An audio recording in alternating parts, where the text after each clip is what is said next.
In the darkness of a prison cell, time does something cruel. It stretches, swallowing minutes, hours, years, until even memory starts to blur. And sometimes, behind those concrete walls, lives an innocent man, waiting for a truth that no one believes. For decades, the justice system has promised fairness, but for hundreds of men and women across America, that promise was broken. They were convicted of terrible crimes, murder, rape, robbery, with juries certain, witnesses confident, and prosecutors convinced. And yet, they didn't do it. Then science spoke. A single strand of hair, a microscopic drop of blood, and suddenly the impossible became undeniable. DNA, silent, patient, and incorruptible, began to rewrite history. Today, we revisit the stories of men who lost decades of their lives for crimes they never committed. Men whose names were stained, whose freedom was stolen, but whose truth refused to die. This is how DNA freed the innocent. After 30 years in prison. It was a quiet morning in the small town of Rosedale, Maryland, the kind of place where everyone knew everyone and where bad things weren't supposed to happen. But on July 25, 1984, a 9-year-old girl named Dawn Hamilton went missing after going out to play near a wooded area. Hours later, she was found brutally raped and murdered. The community was horrified. Police swarmed the scene, promising swift justice. And within weeks, they had their suspect, Kirk Bloodsworth, a 23-year-old former Marine with no history of violence, no criminal record, and no connection to the child or her family. The case against him was built entirely on eyewitness testimony. 5 different people claimed that they saw a man who looked like Bloodsworth near the crime scene. No physical evidence, no DNA, no fingerprints, just faces and memory. That was enough. In 1985, after a short trial and a wave of public outrage, the jury found him guilty of first-degree murder and rape. The judge sentenced him to death. He was 23 years old. On death row, time didn't move. It just lingered. Bloodsworth spent his days in a 6-by-9-foot cell, reading, writing letters, and staring through the small slit of a window that offered no sky. He said later, "Every night, I went to sleep wondering if the guards would come for me in the morning." He told anyone who would listen that he was innocent. But in the eyes of the law, his words meant nothing. The media painted him as a monster. Neighbors turned away. Even his family began to lose hope. Then in 1986, a new technology began making headlines: DNA profiling, a revolutionary method capable of identifying people through their genetic code. At the time, it was still in its infancy, barely understood outside a few labs. But for Kirk Bloodsworth, it became a lifeline. He read about it in a prison newspaper, a small article about a British scientist named Alec Jeffreys, who had used DNA to solve a murder case in the UK. Bloodsworth circled the article and wrote, "This could save me." For the next 7 years, he fought for testing. He wrote letters to lawyers, journalists, anyone who might believe him. Most ignored him. But finally, in 1992, with help from a pro bono defense attorney and the newly formed Innocence Project, the state agreed to test the biological evidence the semen found on the victim's clothing. By then, the evidence had been sitting in a cardboard box for nearly a decade, forgotten and degraded. But there was still enough to test. When the results came back, they told a story clearer than any witness ever could. The DNA did not match Kirk Bloodsworth. He was innocent.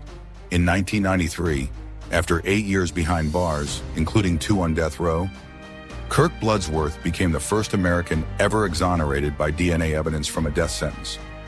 When he stepped outside the Maryland Correctional Institution, the world looked both familiar and foreign. Reporters surrounded him. Someone asked what it felt like to be free.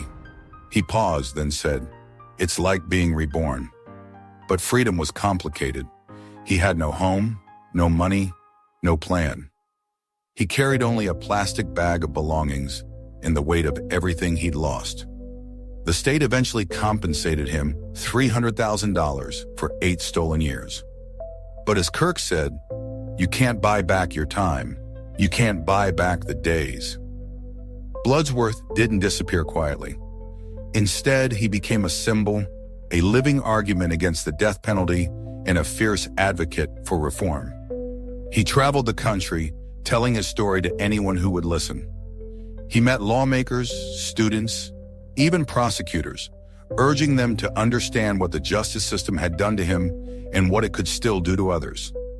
In one speech, he said, "If it could happen to me, a white man, a former Marine, it could happen to anyone."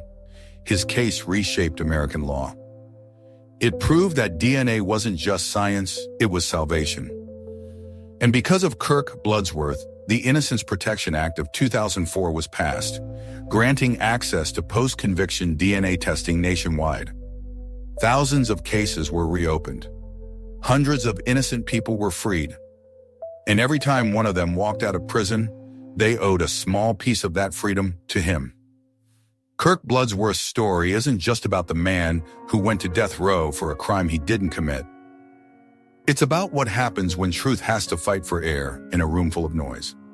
Because justice isn't just about punishment, it's about certainty. And sometimes certainty only comes from a single cell of DNA. When an innocent man walks free, the world doesn't cheer, it hesitates. Because freedom after decades of silence isn't joy, it's disbelief. How many men are still waiting in cells built on error? How many truths are buried beneath paperwork and pride? DNA doesn't lie. But people do, sometimes by mistake, sometimes by conviction. In between those lies and the truth lies distance measured not in miles, but in years. The next story begins in Texas, where another man spent 30 years fighting to prove what science already knew. That memory can fade. But truth, when it's written in DNA, never does. Dallas, Texas. The summer of 1979 burned hot, the kind of heat that clings to your skin and makes the air feel heavy. Two young women had just left a convenience store, heading home after a late-night errand. But as they crossed a quiet parking lot, a car slowed beside them. Inside, two men. One of the women was pulled into the car at knife point.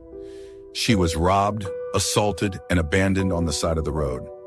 Terrified, she described her attackers to police, two black men in their 20s. No fingerprints, no physical evidence, just a shaken voice in a desperate city demanding answers. Within days, 22-year-old Cornelius Dupree Jr. and his friend Anthony Massingo were arrested. They were both young, working class, and in the wrong place at the wrong time. Neither man had a criminal record for violence. Neither matched the description perfectly.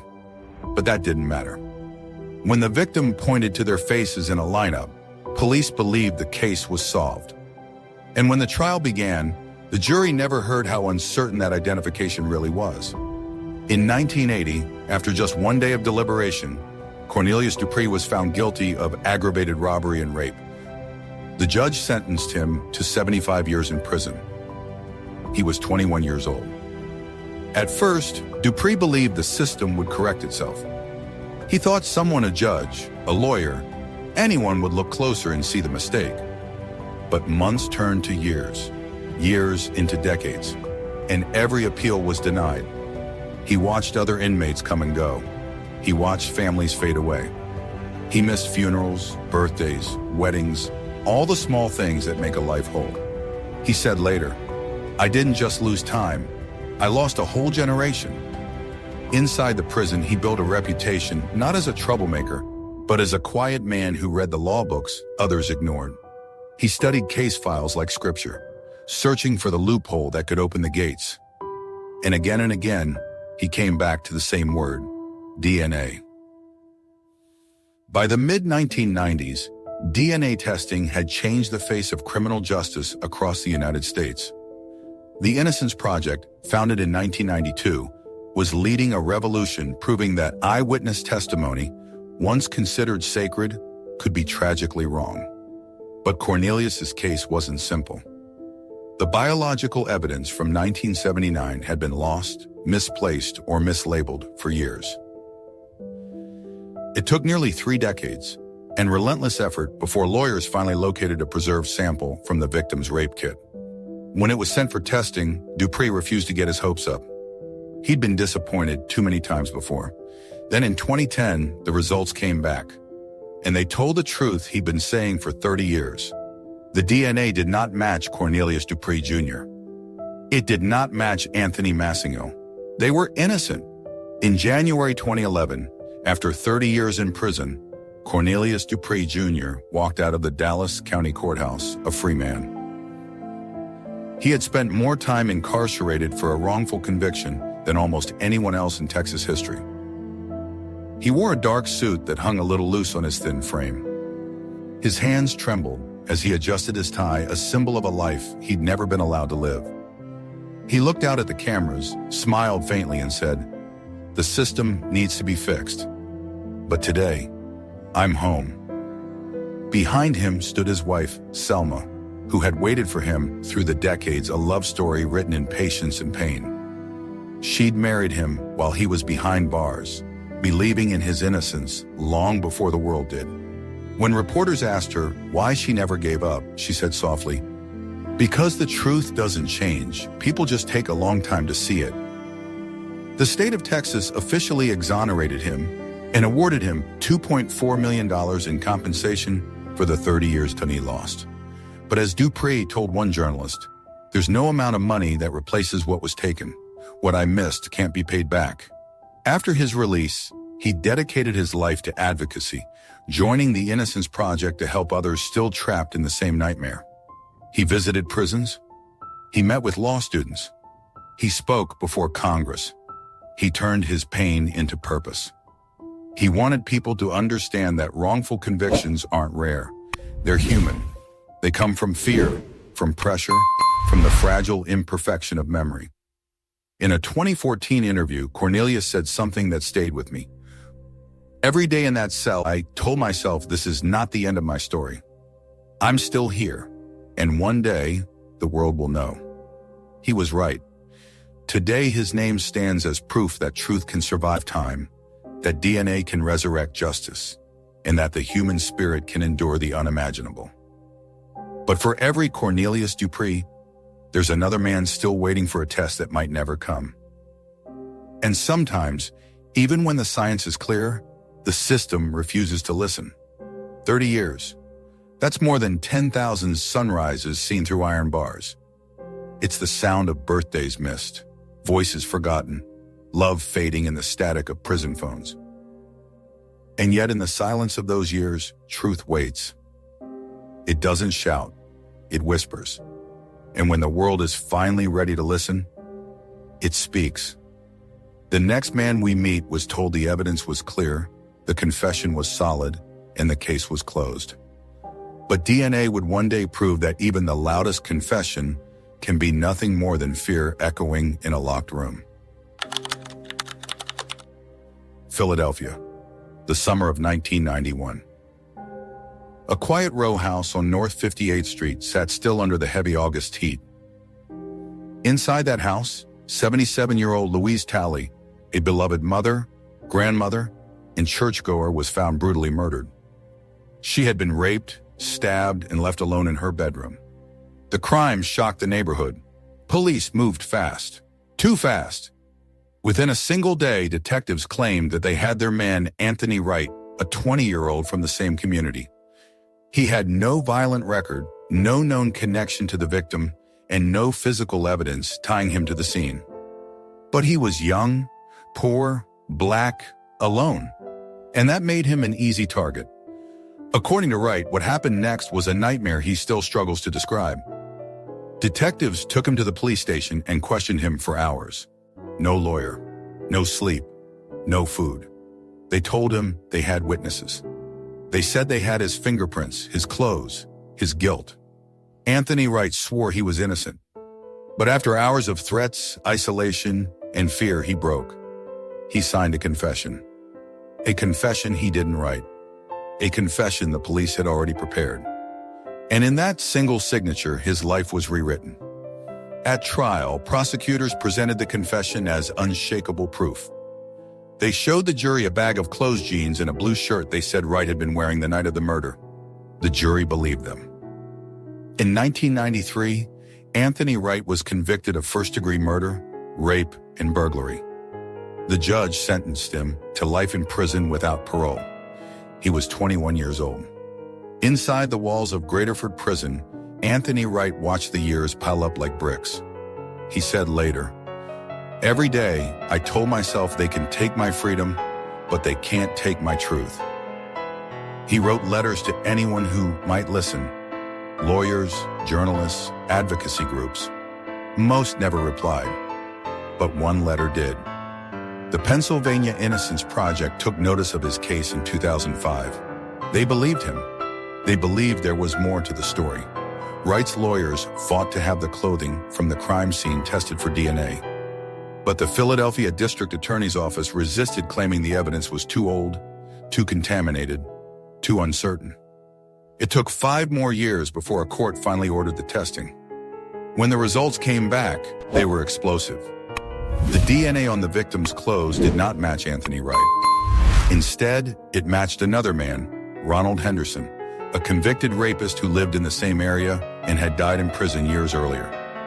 For the first time in 25 years, the truth had a voice. In 2014, Wright's conviction was overturned. He was granted a new trial. The prosecutors still refused to back down. They refiled the same charges, using the same confession, as if the DNA meant nothing.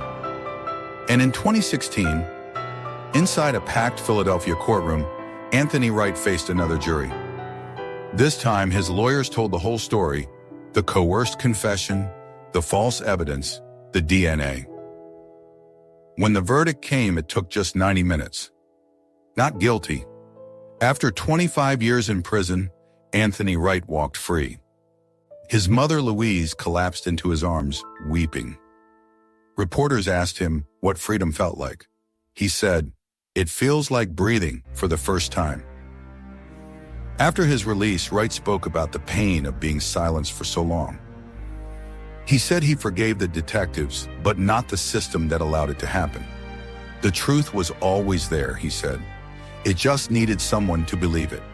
He filed a civil lawsuit against the city of Philadelphia and, in 2018, won $9.8 million in compensation. But the scars couldn't be measured in money. He spent more than half his life behind bars for a crime that science proved he didn't commit. A lifetime taken for a story written in lies. And yet, through it all, he refused to lose his humanity. He still visits schools, teaching children to question, to think, to look deeper, to remember that justice is only real when it's honest. The case of Anthony Wright reminds us of something terrifying. Evidence doesn't just get ignored, sometimes it's buried beneath the weight of ego and fear.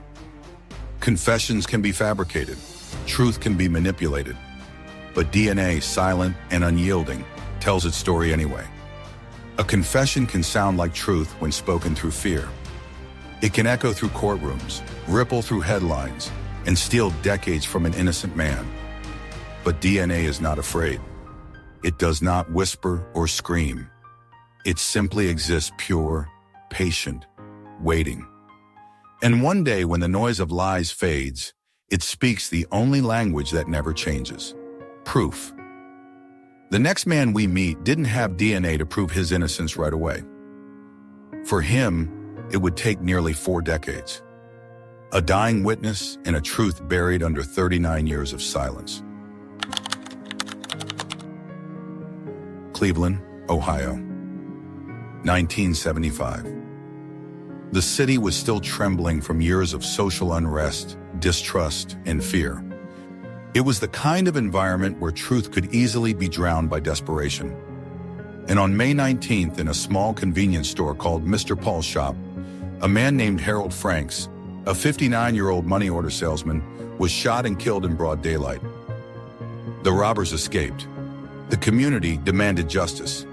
Police needed a name, any name. And that's when they found 12-year-old Edward Vernon. Vernon told police he'd seen the murder from a distance. He said he saw 3 young black men, Ricky Jackson, Ronnie Bridgman, and Wiley Bridgman, drive away from the scene.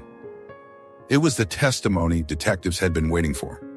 No fingerprints, no physical evidence, no weapon, just the trembling words of a boy who thought he was helping the police. But the truth was far more fragile than anyone imagined. Within hours, the three teenagers, all under 21, were arrested, charged with murder, and thrust into a system that had already decided their fate. The trial moved fast. Vernon's testimony, coached and repeated, sealed their conviction. In 1975, all three were found guilty of murder.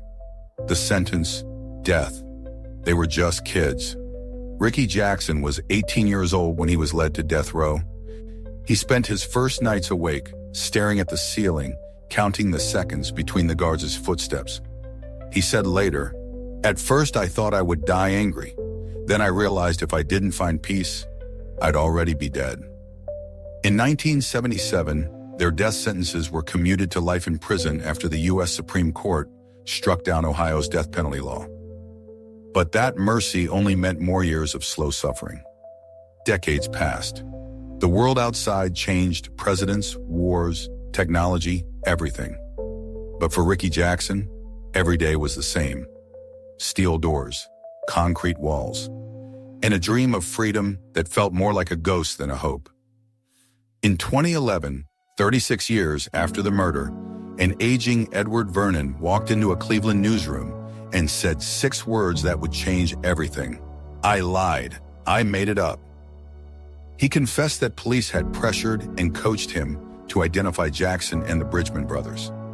He was only 12 years old, terrified and manipulated. He hadn't even been near the crime scene. He said, "I wanted to tell the truth for years, but I was afraid. I was just a kid. They told me if I didn't testify, I'd go to jail too." The statement shattered the case open. The Ohio Innocence Project took over immediately. They uncovered police reports never shared with the defense, evidence of another possible suspect, and proof that witnesses had been coerced. There was never any DNA, no blood evidence, no fingerprints. Just one voice silenced by fear finally finding its courage. In 2014, after nearly 39 years behind bars, the court officially vacated all convictions. Ricky Jackson, Ronnie Bridgman, and Wiley Bridgman were declared innocent. Ricky Jackson walked out of the Cuyahoga County Courthouse into the cold November air, a free man at last. He was 57 years old. He had entered prison before cell phones, before the internet, before his hair turned gray. Now, standing in the light again, he whispered, "I don't hate them. Hate keeps you locked up long after the bars are gone." He spent nearly 4 decades fighting a lie. Yet he carried himself with the grace of a man who refused to let bitterness define him. In 2015, the state of Ohio awarded him $1 million for each year he spent behind bars, nearly $2.6 million total. But money could never restore the stolen years. He once said in an interview, "They took my youth, my mother, my time, but they didn't take my soul." Ricky Jackson's story stands as a painful reminder. DNA is the perfect witness, but sometimes truth doesn't need a microscope. Sometimes it just needs a conscience. He now travels across America, speaking in universities and prisons about the power of forgiveness. He tells people that the real miracle wasn't his release, it was learning to live again. You can free a man from a cell, he says, but freeing him from the years takes longer. There are 2 kinds of silence: the silence that hides guilt and the silence that holds truth. For nearly 40 years, one man's silence cost another his life. But silence doesn't last forever. It breaks sometimes with a whisper, sometimes with a confession, sometimes with science. Each truth, once spoken, becomes a light, and though it may flicker, it never dies. In our final story, we meet a man from Miami, Florida, a man whose freedom came not from DNA or confession, but from the discovery that everything about his conviction was built on mistaken identity. Miami, Florida. January 17th, 1990. The sun had barely set over Coconut Grove when the chaos began. Inside an apartment on Southwest 27th Avenue, a robbery went wrong. A man named Francis McKinnon, a respected community member, was shot and killed during a home invasion. His stepdaughter, terrified but alive, told police she saw the shooter. She gave them a name: Thomas James. And from that moment, Thomas Raynard James's life ended, even though he was an entirely different man. Police canvassed the area and quickly learned that a man named Thomas James lived nearby, or so they thought. But in a devastating twist of fate, they found Thomas Raynard James instead. Same name, same city, different person. Yet to detectives under pressure to solve a murder, that detail didn't matter. The name matched. The story fit. And within days, Thomas Raynard James, just 23 years old, was arrested and charged with first-degree murder and armed robbery. At his 1991 trial, prosecutors built their entire case on one witness, the victim's stepdaughter. She pointed across the courtroom and said, "That's the man who killed my father." It was the kind of moment that silenced the room. But her memory, like so many others, was shaped by trauma and confusion. There was no DNA, no fingerprints, no weapon linking him to the scene. Not even a shred of physical evidence. Still, it was enough. The jury deliberated for less than 4 hours. Their verdict: guilty. The sentence: life in prison. Thomas Raynard James entered prison a young man, angry, heartbroken, and certain no one would ever believe him. "I kept saying, 'You've got the wrong man,'" he recalled years later. But no one was listening. The truth didn't matter. Only the name did. He spent the next 3 decades behind bars, writing letters to lawyers, journalists, and innocence organizations, anyone who would listen. Most didn't, until one finally did. In 2019, investigative journalist Tristram Corton of the Miami Herald received a letter. Inside, a handwritten note read, "I am innocent. You can check the evidence. They convicted the wrong Thomas James." Corton almost dismissed it until he started checking the records. He found there was another man named Thomas James living in the same area who had a criminal history and connections to the real robbery crew.